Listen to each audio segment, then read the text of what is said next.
Today I want to show you what the camera calibration tools do in Lightroom.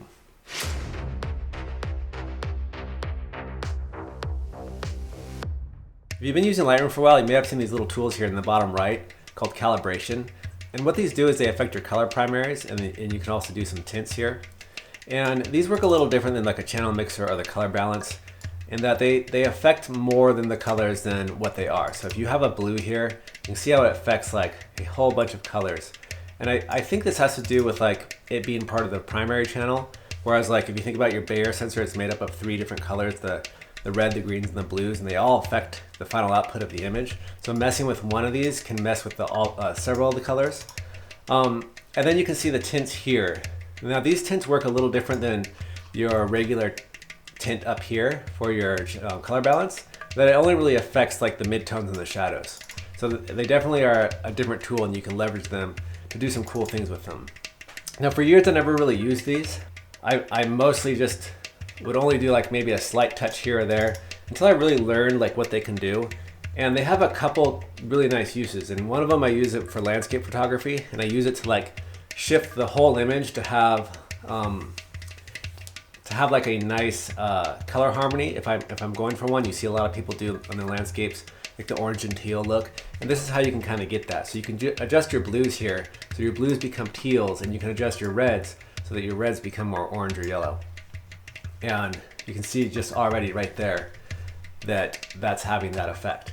Another way I like to use these for landscapes when I'm not doing the orange and teal or like a color balance look. Sometimes I just like to turn up my blue saturation, and this will bring up the blues and the oranges and just kind of give it a bit more punch and a bit more vibrance. And then what you can do is you go in and then you adjust all your hues and saturations from there, and it gives the image like a punchier, different look.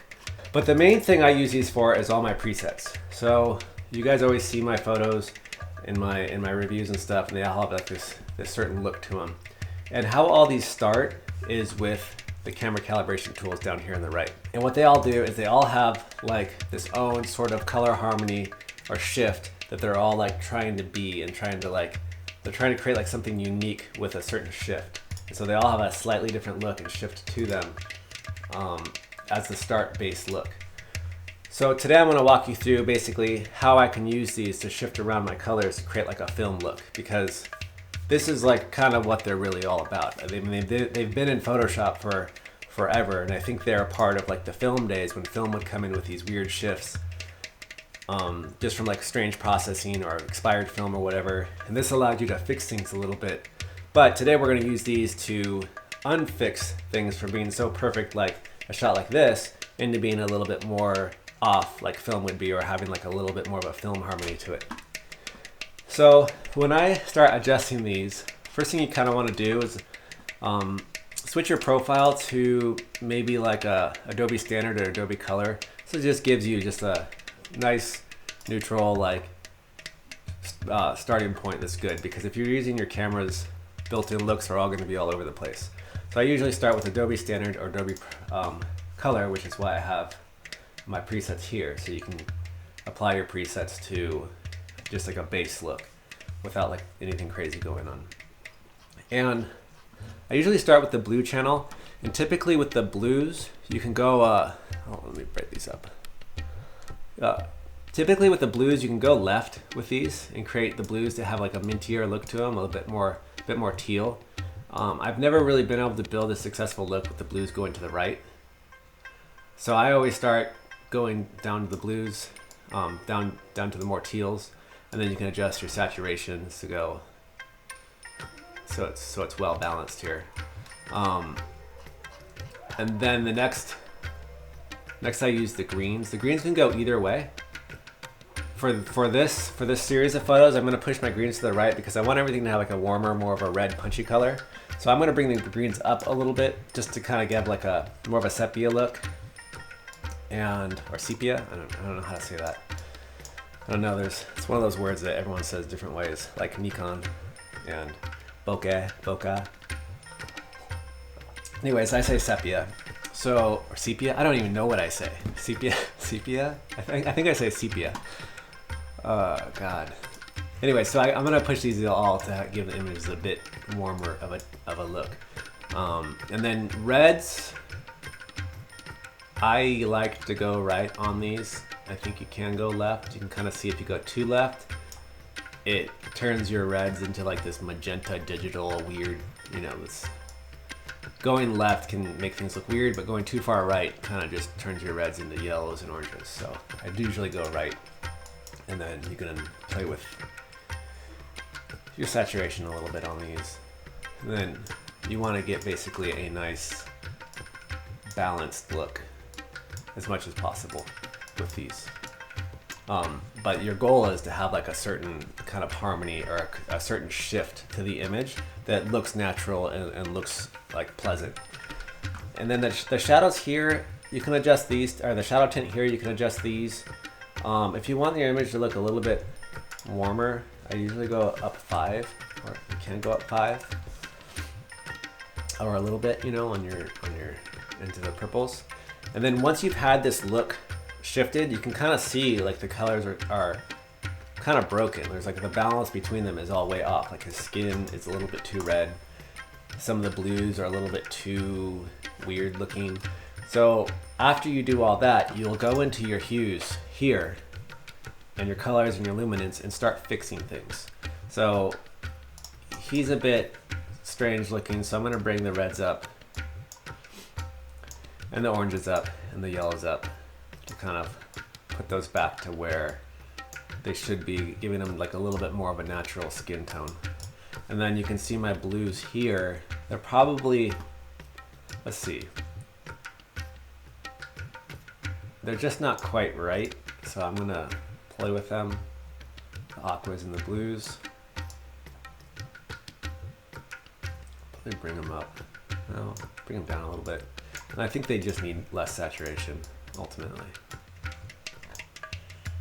The last thing you want is for your colors in your photos to look like they've been edited and manipulated. You want your photos just to look balanced and natural, just so you never want to call attention to your edits. And having some color that's too off can immediately make people realize that it was edited. Same thing if you go, it's just like a bit too teal.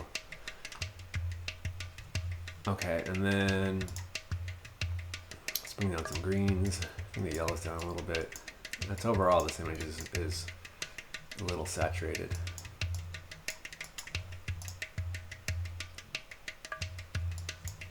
Okay, I don't have any colors in this image that are these purples and magentas, I don't think.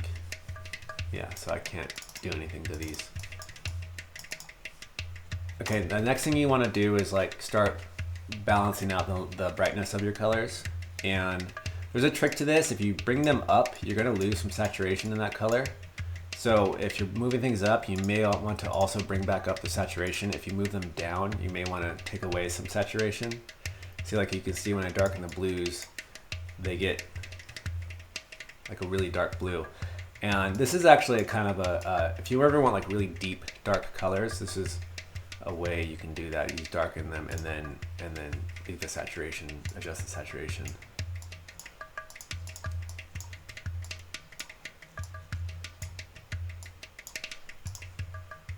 And let's get the greens, probably want.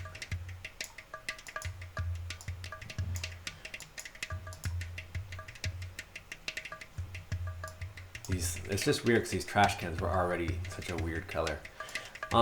Okay, so that's basically it. That's basically how you start one of these looks. And you know, you mess with this and then you try to fix it to make the image look more natural here. And then by doing that, you're gonna get like a cool shift in your image. It's like kind of a film look. Next, we want to go into our curves and start messing with these. This is just like, now we're going into like, if you want to use presets or whatever, build presets.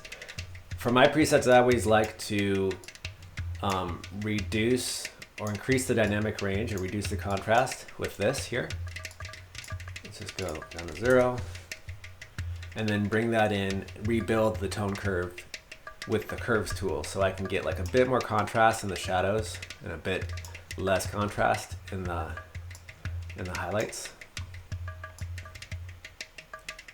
You know, by having a more aggressive curve down here. One thing that you notice too is when you start adding contrast, the saturation gets way more intense. So if you are doing a lot of more contrast work, you're gonna have to play with your saturation as you go. So let's bring these down, saturation and vibrance down like 15.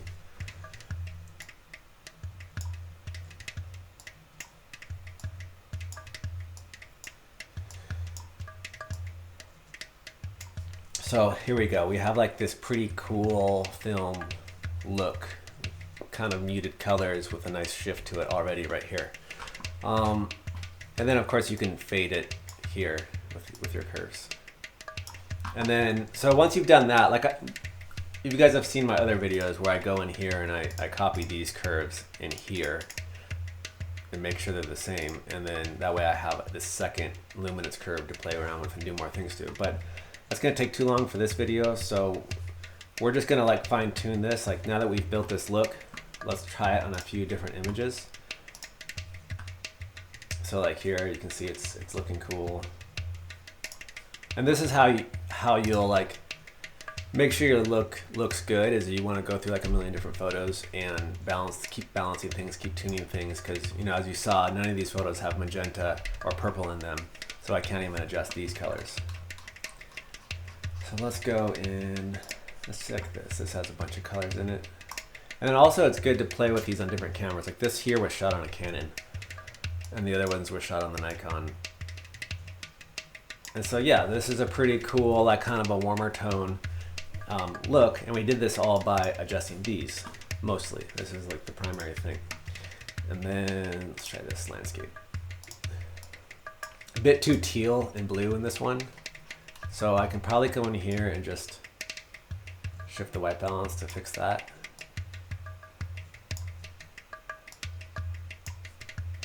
This looks pretty cool. And you guys saw how I lifted the shadows here. I often sometimes mute the highlights just a little bit. And then let's check some fire. There's an old look I did. Let's see. Bring up the warmth here.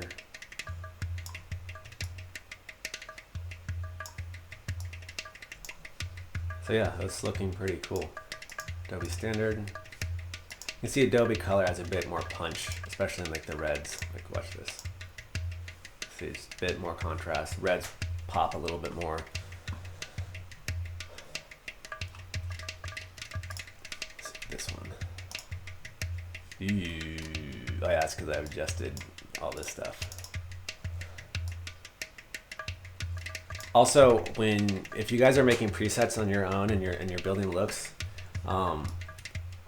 typically here's how I do mine. I don't turn white balance on, so it's always going to have the natural white balance of your shot, and I also leave exposure not turned on. And then the treatment profiles I also don't turn on, because if you're dealing with JPEGs or DNGs, it's going to always just change things and make things weird. Or it'll just be, your presets will all be grayed out.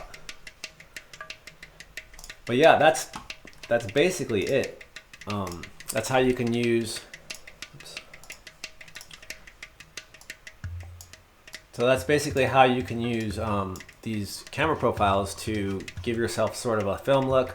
Or again, if you're doing landscape photography, you can use some of these primaries to just kind of punch up some of the colors before you go in and you start manipulating your different balances and your hues and saturations. So I hope you found that useful. That's like the key. I know so many people always ask me how I do my colors. This is like the key to doing everything. And you just play with these things and then play with your primaries down here. Try to get a cool harmony going between the different channels, and that's pretty much it. But yeah, so I hope you found that useful, and I am back now, so I should be able to do a lot more of these videos, and I will catch you guys next time.